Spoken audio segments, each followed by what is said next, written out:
This is the Last Minute Blues Podcast with Jeff Burton, Donnie Fandango, and former Blues defenseman Jamie Rivers. It is the Last Minute Blues Podcast. Donnie Fandango, Jeff Burton, and the dude, Jamie Rivers. Mr. Rivers, how the hell are you? I'm doing pretty good, Donnie. I'm doing pretty good. You know, things are busy this time of year, to say the least, and got a lot of stuff going on, professionally and personally, and you know, just kind of battling through. Yeah. Everything's good, though. Yeah, I looked at the schedule of your Synergy hockey camps. My man, it is amazing to me that you are walking and awake, and dude, it's you know, man, you are out there a lot. Yeah. And that's outside of whatever you're doing with your pro guys and all of that sort of stuff. Yeah, I got a bunch of the Blues players reached out to me here a couple of days ago. They were nameless because I don't know if they want me to talk about it. Yeah, and you've always done that, too. Until they say they don't care. Yeah. But anyways, we're going to start doing some stuff here, probably starting next week through the end of the summer. And then, of course, the Tkachuk boys have already given me the warning that they'll be getting ready to go here soon. So we got those guys. We got camps going on. And I think for the rest of the summer in 2 different locations every week, we'll have over 130 kids next week, probably about the same the week after. We got a big Blues camp coming up. So St. Louis Blues Youth Hockey Camp is coming up. We have confirmation that Colton Parayko is going to come by the camp and say hi to the kids. Jamal Mayers is going to come by. Alex Cavallini, goaltender for the women's national team. We got a locker room tour. We got a presentation from the Blues strength and conditioning coach, and Louie's going to drop by. Going to be a lot of fun. Man, that sounds fantastic. Yeah. Is it too late for people to get their kids signed up? No, there's still some spots available for the Blues camp, and there are some select spots available for camps. Just go to synergyhockeyskills.com, summer programs, and click there, and you'll find everything. Man, I'd love to go to a hockey camp right about now. I mean, I'm terrible. I mean, the skating part would need to happen first, but like that just sounds awesome on a day that it's 6 billion degrees outside. Yeah, some days it has its perks. You walk into the rink, and it doesn't matter how hot it is outside. You're just fine. You know what to expect. The temperature is always the same inside the arena. Yeah. It's when you leave, though. It's when you leave and you forget I've got the luxury of the auto start on my truck, which thank you, Landau Chevrolet for such a great truck. But you do the auto start, but you forget every now and then. You walk out and you're like, son of a... Why do I live here? You get in, the moment you sit in the car, it starts to, like, you're sweating. And then you go to put your sunglasses on, and they've been baking. So you burn the bridge of your nose. 100%. You know, all of that stuff. Dude, and, like, I got a black car, which was, Yeah. I mean, how stupid of an idea is that? I got a black truck, Donnie. Seems like a great idea when you're doing it. Well, you're looking at it going, man, that's badass. But you're not at all thinking, wow, that's going to be scorching hot any day that it's over 85 degrees outside. That is correct. So I had a chance to go. I spent one of the days, I guess it was the Monday before the 4th. I went over to Prospect Camp for a couple of hours and just kind of watched. I just kind of wanted to see how that all broke down. And I'll tell you, and there's a lot to talk about, but one of the first things that really struck me that I didn't think it would, but dude, seeing Alex Steen on the ice with a Blues cap on, leading drills, talking to players, dude, I didn't know how much I miss Steener, man. It's so great to see him back out there. Yeah, it is. And, it's baby steps for Steener, too, because I think Alex Steen could have gotten as involved as he wanted or as little as he wanted. I think that there's kind of like an open invitation for him to be with the organization. I know that Army has a tremendous amount of respect for him, as does Craig Berube and the rest of the coaching staff. But I think this is good. He's still got some kids that are growing up over in Sweden, and this will give him an opportunity to live back in Sweden with his family and at the same time kind of tour around with the European prospects and check in on them, whether it's scouting games or working on some things on the ice at practice and just kind of staying dialed in, at the same time scouting a lot of the young guys that are coming up there so that when the Blues have draft picks, which they have an abundance of draft picks over the next 2-3 years, that if they pick a kid from Sweden or Finland or anybody in that area, that, Steener's been there watching the kid. So we drafted 5 Swedes, didn't we, this year? I mean, is the Steen effect, is that still too soon? I think it's a little too soon. Okay. I think that there was some input. I don't know how many games he scouted. Sure. Who knows? I have no idea. But I was just curious because it seemed like a crazy coincidence sort of thing, I think it is just that, a coincidence. Yeah. But, the Detroit Red Wings built the foundation of their team on Swedish players. We had Lidstrom, Holmstrom, Zetterberg. Samuelsson, Franzen. We had a lot of Swedish players when the team was really, really good. And you're talking about those 5 guys, and those weren't just 5 role guys. No, they were big players, man. They were tremendous players. I have been meaning to ask you about this for the last couple of weeks, and I know that you're not going to have an answer, but I'm hoping that maybe you can give me a little bit of insight. And I understand when you're talking about the Hockey Hall of Fame, there's always people that could be in, that should be in, that sort of thing. But honest to goodness, as a kid that grew up loving hockey in the late 80s, early 90s, and that's when I really, really jumped in. Why would Alexander Mogilny not be in the Hall of Fame? Yeah, I don't know. That, to me, Alexander Mogilny and Keith Tkachuk are the biggest pieces missing from the Hockey Hall of Fame. I really believe it. Keith Tkachuk, with the amount of goals he scored, the penalty minutes, and the way he played, he's a pioneer, one of the best U.S.-born players ever. Alex Mogilny was just crushing it, too. I don't know.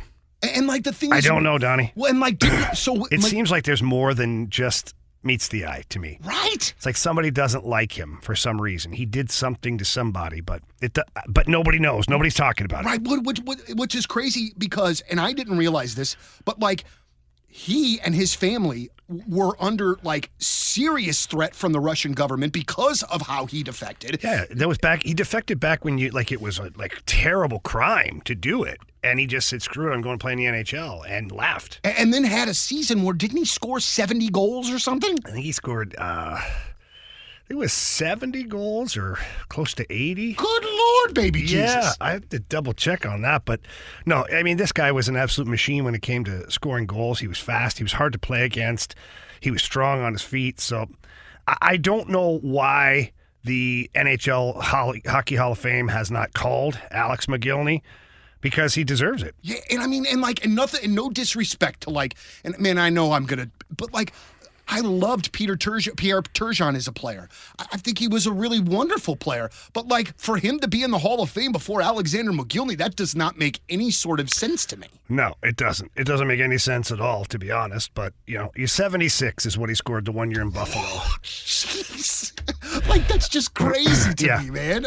Just crazy to me. Also, too, I have been doing a substantial amount, and I mean, I am addicted to NHL Network on Sirius. Oh, so I am off-season at big time in the silly season, as they call it, man. And I just absolutely cannot wait for hockey to be back. But there's a few things that we gotta talk about here when it comes to our St. Louis Blues. And I think the very first thing that is just on the top of my mind all the time when I think about this team is Torey Krug. Is his future here? And not only his future here, but if you're in his position, all right, you know that this is a business and things, but you just the team tried to trade you.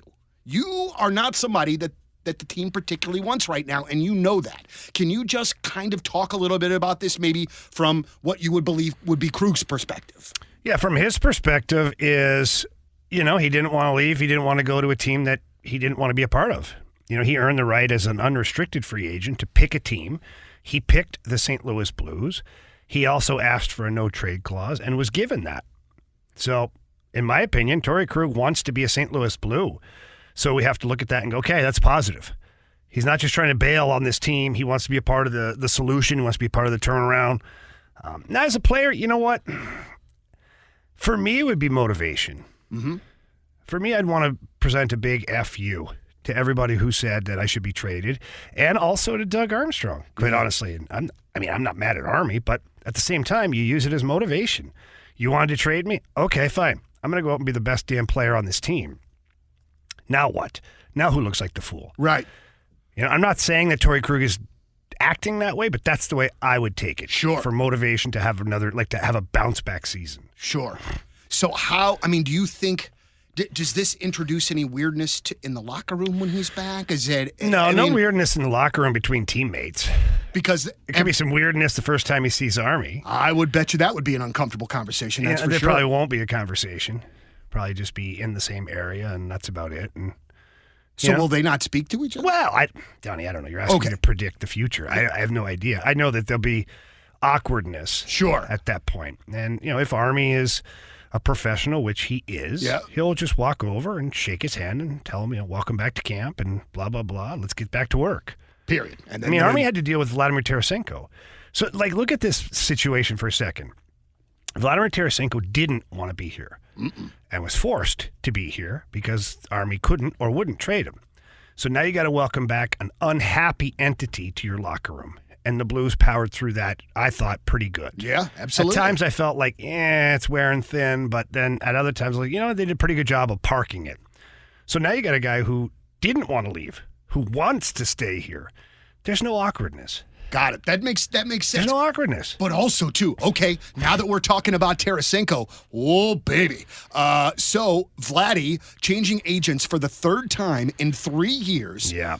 He supposedly, from what we were led to believe before he changed agents this last time, he had some kind of deal in place with Carolina, but that was washed clean. So I originally was thinking, just in my brain, and you could tell me if I'm wrong, that Vlad was probably looking for 3 or 4 years, $6-7 million a season, probably, right? Maybe in that ballpark? It's probably somewhere in there, yeah.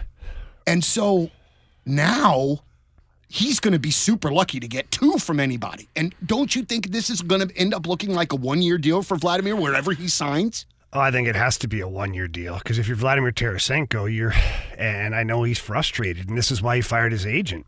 For one of the reasons he fired his agent. I don't know everything. But, teams weren't lining up for the big 4 or 5 year contracts. They're lining up for a 1 or 2 year contract.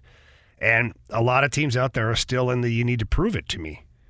I need to know you can be healthy. I need to know that you're going to be the player that you were a couple of seasons ago. Because he's not getting any younger, and the injuries start to wear on a guy.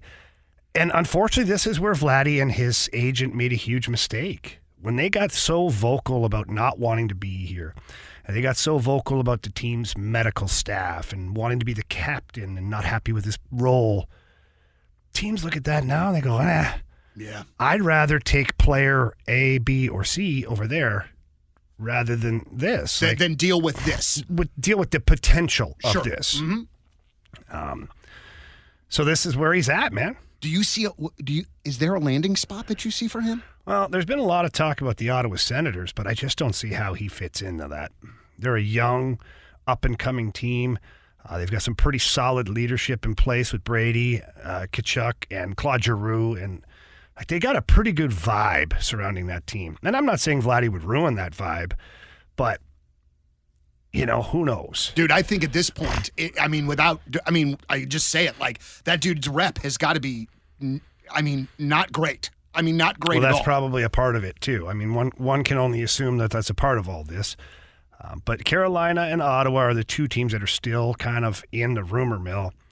But the longer this goes, man, the worse it gets because the teams are spending money in other places. They're allocating their funds to different players or, just whatever.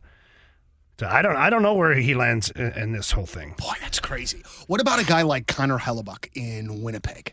Do you think, obviously he's going to get moved at some point or the other, but do you think that guy, and this was probably a stupid question, but do you think that guy is a difference maker for a team? And I know that this is stupid because the Devils are already loaded, but if he would go to New Jersey, I would think that they would be maybe head and shoulders favorites going into next year. Do you think that, because it seems to me in reading about him and listening about him, that people think that he's a really good goalie, but it doesn't seem to cross into that sort of upper echelon. Yeah. And he's going to want that upper echelon money when he signs a new deal with whatever team he gets traded to. Yeah, it escapes me right now what he's got left on his deal. This is the last year. Going into this year is his last year. And I think he's on for 6.4 is what I think. Yeah, that's going to be the high end. He'll never get that again just because aging goaltenders just don't get paid. They don't. Mm-hmm. You have your prime, and Hellebuck has had his prime. And so his next contract, unless somebody just decides to overpay, it's possible. I don't know. I don't know when he gets traded. I don't know how that works out. Certainly, you put him on almost any team in the league, and it makes them better. Mm-hmm.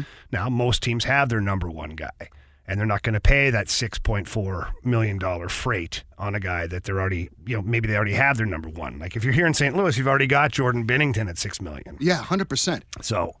And Jordan Binnington's a Stanley Cup champion. And congratulations, Jordan Bennington just got married. Yeah, he did. I saw that. Way to go, Captain. I like to see job. that a lot, man. Yeah. Okay, a couple of other things here that I just want to ask you about. One, it hurts my heart. It hurts my brain. It hurts my face when I opened Twitter and saw Ryan O'Reilly sign a deal with the Nashville Predators. I hate it. I get it, but I hate it. However, okay, that said, he got 4 years, didn't he? Yeah. Four times 4.5. And dude, I had just drooled about this guy for the last 4 years. I just would not give him 4 years at this point in his career, would you? No, and I think that's why he went with Nashville. Yeah, because he could. And Barry Trotz has cleaned house over there. He's traded some big names. He's bought out some contracts. The number one thing he's tried to do and what he's on record saying, changing the culture. Mm-hmm. When you're changing the culture, you look for guys who can help you do that at a rapid pace. And Ryan O'Reilly's one of those guys. So did Barry Trotz overpay a little bit for Ryan O'Reilly to change the culture? Probably. But he's going to look at it in two ways. He's going to say, I'm going to get really good play out of this guy on the ice. And his value in the locker room and rebuilding this franchise is going to actually be a part of it as well. Yeah, that makes a lot of sense. God, but seeing him in that jersey is going to That's going to be weird. God, it's going to suck. You know, I'm very happy to say we'll be back to the Last Minute Blues podcast in just a second. But now a word from one of our sponsors, and that is Crestwood Dental Group. Myself, why did I say it like that? My entire family, including me, my dad, my brother, are all patients for Dr. Maxwell over at Crestwood Dental Group. And if you need a great dentist for your family, somebody that is going to make sure that your teeth and your gums are in excellent condition, man, Crestwood Dental Group and Dr. Maxwell are where you want to go, all right? They do laser dentistry there with Dr. Maxwell.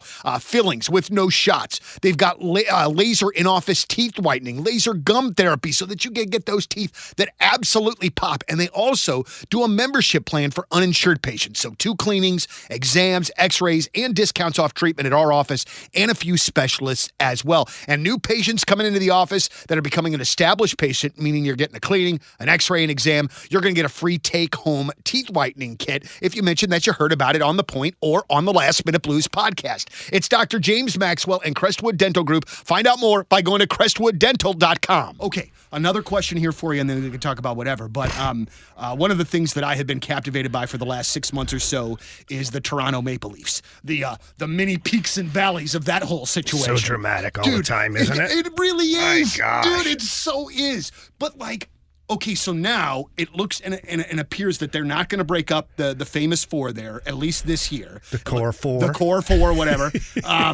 But and looking in what they did outside of, getting Ryan Reeves and signing him to a 3-year contract, which I kind of don't even understand that.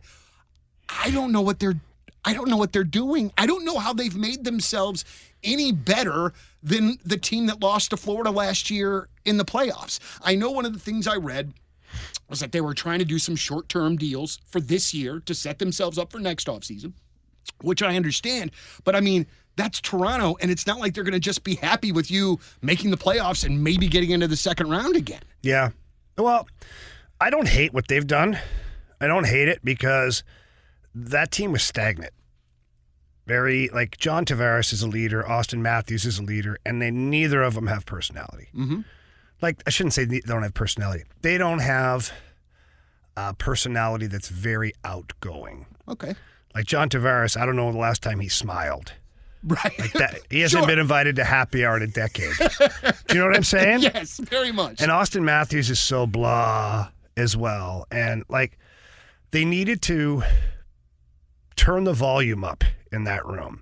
They needed a guy to come in and just be a good guy. Just be, lots of energy every day and make sure that the locker room's never just, oh, well, it's time to go to work. Yeah. So I think that's why Ryan Reeves was brought in there. And they didn't break the bank. He's making $1 million something. Sure. If they're smart, they will have already defined his role for him. Listen, hey, you may not play every game. Mm-hmm. You may not play a game ever in the playoffs here as Toronto Maple Leafs. You may not. But we need you to not be derailed when that happens because we just gave you 3 years when nobody in this league was going to. 100%. So I'm sure Revo bought into that. Max Domi, I love that signing. Mm-hmm. I love it. You don't think you're going to get the best hockey out of Max Domi? For a year. It's not that as much. Is it just, I don't know. You know more than I do anyway. So that But Max Domi just came off an absolute fantastic season. playing with a crap team in Chicago, and then when he played in Dallas in the playoffs, he was a difference maker.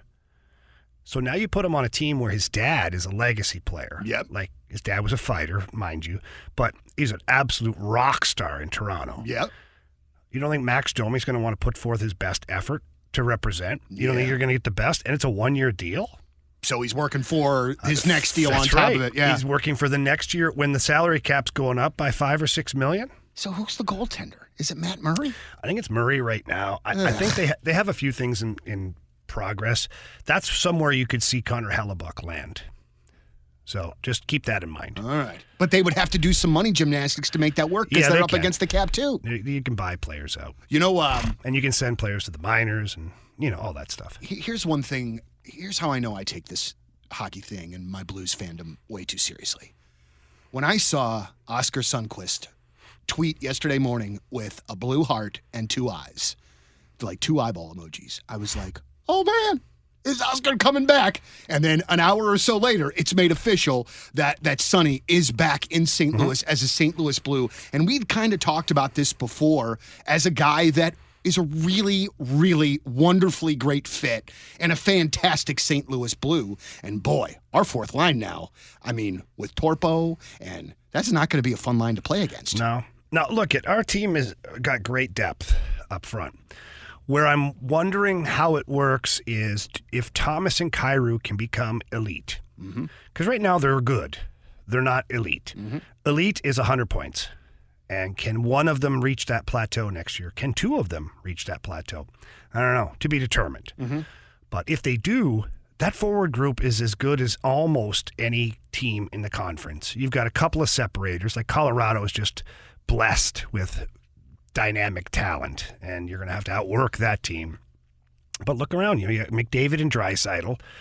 They're unicorns on that team. The rest of the team is, they're okay, But that's where the Blues, for me, their depth is going to be important because Thomas and Kyrou will never match up to McDavid and Draisaitl.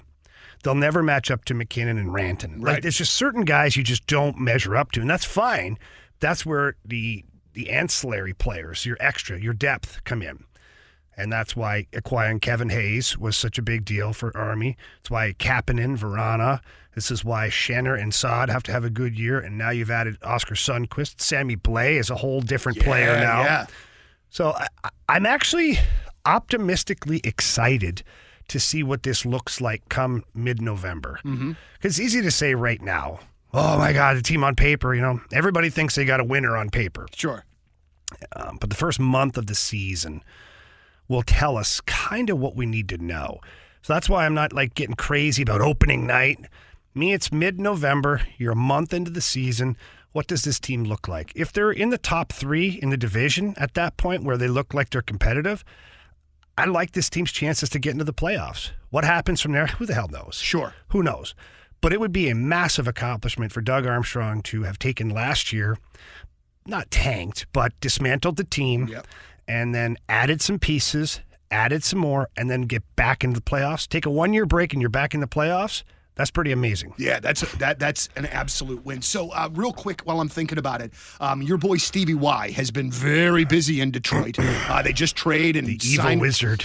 Dude, I when I was a kid, I hated him so much because he was Johnny. a wing. No, listen, because he was a wing and because I was a dumb kid. I hated him too. But he was just so great. And we've talked about him before on the podcast. So much respect with what he did in Tampa, what he's doing now in Detroit. He's turning that Detroit team into something, isn't he?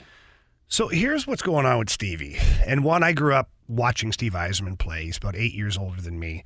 I remember going to the rink when he was just a young phenom. Because he's from Ottawa. Right. And then I played summer hockey with him, then ended up playing against him. Hated his guts because he was so good. So good. I always respected him. I never cheap shotted him, ever.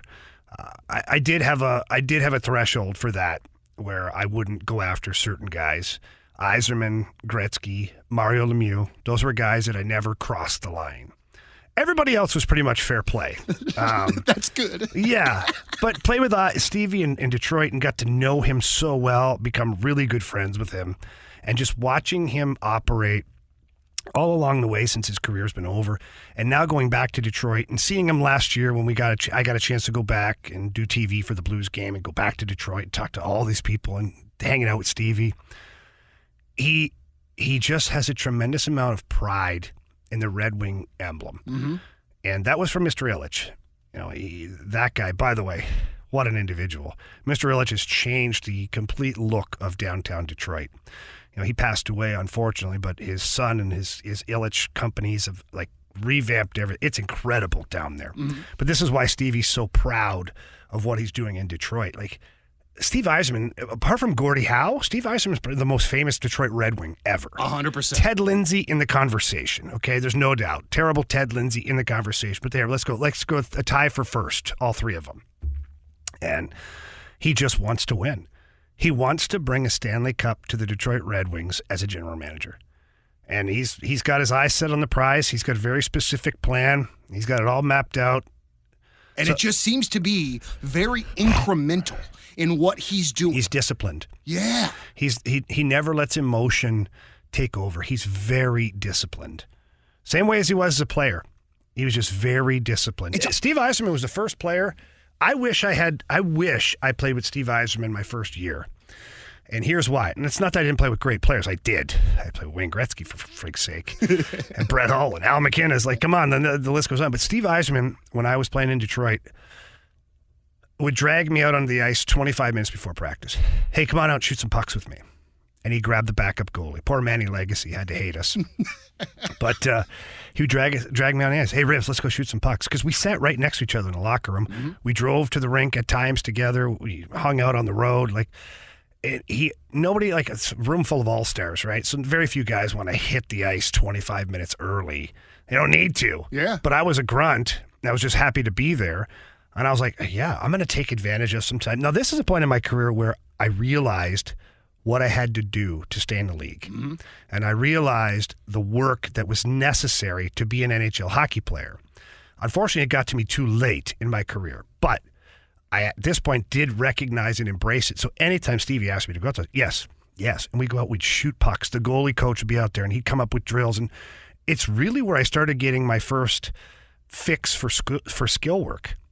Was with Steve Yzerman. Yeah. We'd set up these things and do these crazy tight turns and deking and tight turns and passing and shooting.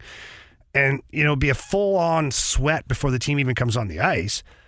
But I improved at the age of 31 years old. My game got better in one season playing with the Detroit Red Wings because I was out there doing all this extra work all the time. That's amazing. And then Stevie would always want to go into the gym. And he would want to ride the bike and ride the bike and ride the bike. So I'd ride the bike a little, but then I'd get there early and put in a weight training session in there. I was in fantastic shape. I was more confident than ever. I was getting better on the ice. And, my play was one of the most successful seasons I ever had as a player on the best team in the league. With nothing but Hall of Famers, I still managed to play 50 games that year. Man, that's a lot of games. I managed to get into the playoffs to break the lineup. They sat Yuri Fisher for me to play because they thought I was a better player. That was huge for me. And that's because Steve Yzerman took me under his wing. And what's so crazy about him, about Steve Yzerman, and I want to even maybe put Joe Sakic in this as well, they look so stoic. When they played, even now as a GM, it is... I don't ever remember seeing Stevie. I'm sure he smiled when he scored, but it just felt like it was score. All right, let's go back and do it again. There was just something sort of about that is just so cold about that. Man, yeah. I'm such a badass that dude, I just kind of look not affected all the time. That was kind of the way, but let me tell you about Steve Yzerman. This guy absolutely loves to laugh, like he does. And this is why I think we became such good friends, is because I would absolutely obliterate him with insults all the time. Nobody was ever safe, but nobody chirped Stevie. Because, hey, it's Mr. Red Wing. Right. We're not going to chirp Stevie. And I called him Forrest Gump and all this thing because he walked with a limp because he had to have a little piece of his leg shaved off in the playoffs one year. And so he walks I say, hey, Forrest, why don't you grab me some tape while you're up, And it was all fun stuff. Yeah, and he would give it back and whatnot, but for Stevie, he liked it, so he always wanted to hang out on the road, go for dinner. And these guys would go to places, Donnie, where the bill was like $4,000. And they'd be inviting me to dinner. And I looked at Hully one time. So it was like Hully, Shanny, Chelly, Yzerman, Lidstrom. This was like, and Matthew Schneider. This was like our dinner crew. And they would ask me to go to dinner. And I looked at Stevie and Hully one time and I go, guys, I can't go to dinner at these places. Like, you guys, I don't make the money that you make. They were making millions of dollars, $6, $7, $8 million a year. I was making $280,000 pre-tax. Right. Dead taxed. Cut that sucker in half, Donnie. Right. I can't afford a $4,000 dinner. No kidding. And so these guys were great, and I know, come on anyway. We got you. And I'm like, guys, I feel like an ass. Like, listen, just come for dinner. Just be yourself. We'll take care of you. And then Stevie just grabbed me and says, hey, listen, it's easy, man. We love having you here. You make us laugh. You're a funny bugger. And, we enjoy having you around. You're an older guy, kind of, just buy us lunch from time to time. I was like, okay. Dude, absolutely. So we'd be on the road or whatever, and Chipotle. I'd be like, I got it. Right. But still, though, man, like, you're making an effort. Like, you know what I'm saying? Well, it was all relative, right? But right. What was great for me is I learned in that moment that I could be an equal, even though financially and statistically I wasn't an equal, that I could be an equal, but I just had to carry my weight the way I could.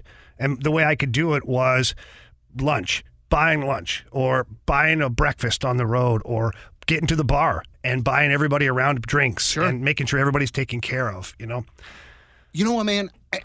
You're gonna laugh at me, or maybe somebody's already even said this to you before, but we've been doing this now for a few years.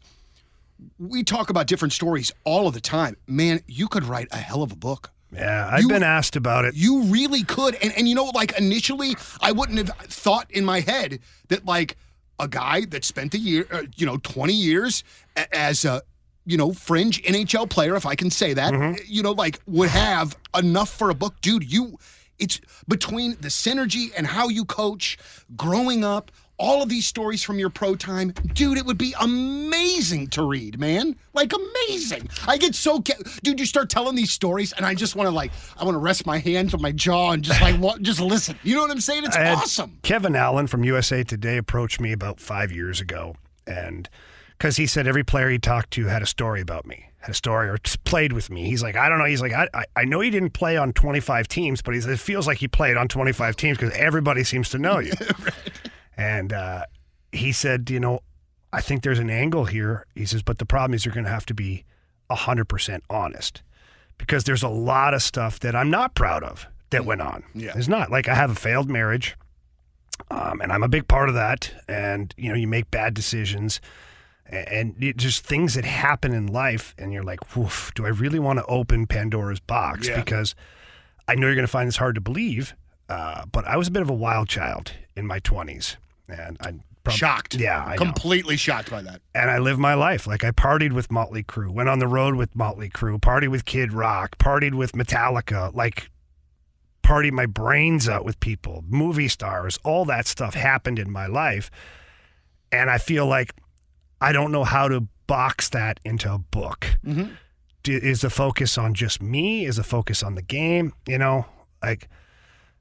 Seems like there's a lot of avenues to go, but also, too, one of the things, man, to give you a lot of credit, dude, you are so honest with your shortcomings, especially earlier in your career. You very much talk about not getting it and then so, like, I feel like, more than anything else, it's if you and your family are comfortable with you talking about some of those sorts of things. Yeah, and I don't know if you necessarily have to dive in deep into some of the escapades. Sure. I think if you just paint the picture of who you were with and where you were at, people can probably put two and two together. Sure. Can probably. Yeah. Yes. So anyways, Kevin Allen approached me and we talked about some book titles. And the one title that kind of stuck out that it was kind of funny was like, it's not always about the superstars.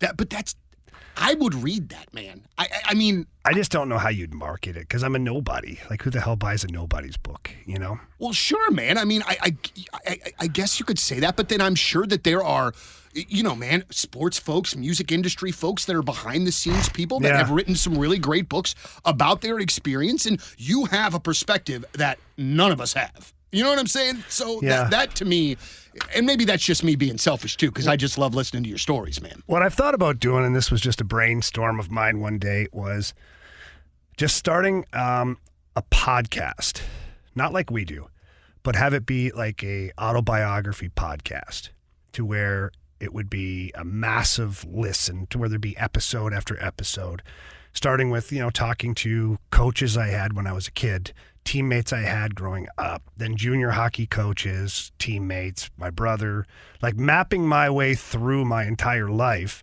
having guys like Tommy Lee come on and talk about our time together, having guys like Kid Rock on, having John Cusack, Eddie Vedder, like all these guys that I have personal stories with, tell their time and kind of map my way through and make it like one big listen. I think that would be better than a book. Brother, sign me up for either one, because I'm friggin' in. And I hate to do this, but we got to wrap up the podcast. Yeah, we got to roll. Because Some I of got us to go have back to work. I got to go back in the Donnie. studio. Some of us have to work. For our dude, Jeff Burton, which is crazy enough. We found out a year ago yesterday that our friend Jeff was terminal, is when we got it. He's been on the brain a lot lately. I don't know. I exactly saw a guy why. yesterday at the gym. I almost went up and asked him to take a picture with him. It was Jeff's doppelganger. I looked over. I triple-taked. I went, what? And then I wanted to go and say, listen, dude, I think you're here because I need you. Then the guy would have been kind of weirded out. I'm sure. You know, somebody asked me yesterday. I almost feel like I should have done it just because Jeff would have enjoyed the awkward moment. Awkwardness, yeah. Dude, somebody asked me yesterday if I got upset when people talked about Jeff like he was their friend, even though I was closer than they were. If I got like, you know, jealous, like, no, that's my friend. You didn't know him like I knew him. And I just responded like, it is the exact opposite for me. Like, the stories, I love to hear them. They make me smile. They make me laugh. That's the thing I miss about him most, we talk about, is the laughter. That idiot would just say the craziest, weirdest, goofiest, worst stuff. And it was impossible to stay straight-faced. Impossible. There are times when we would just be in that little studio where we used to do the podcast. We'd do our podcast, whatever, and then you'd have to bolt because you're working. Yeah. And Jeff and I would sit in there, and we'd be in frickin' tears talking about the dumbest crap you've ever heard in your life. And we'd just be in tears. And sometimes before you got there, and we would just, you know, and then, of course, we would abuse you when you came in. 100%. Or as soon as you came in, we'd go dead silent. Right.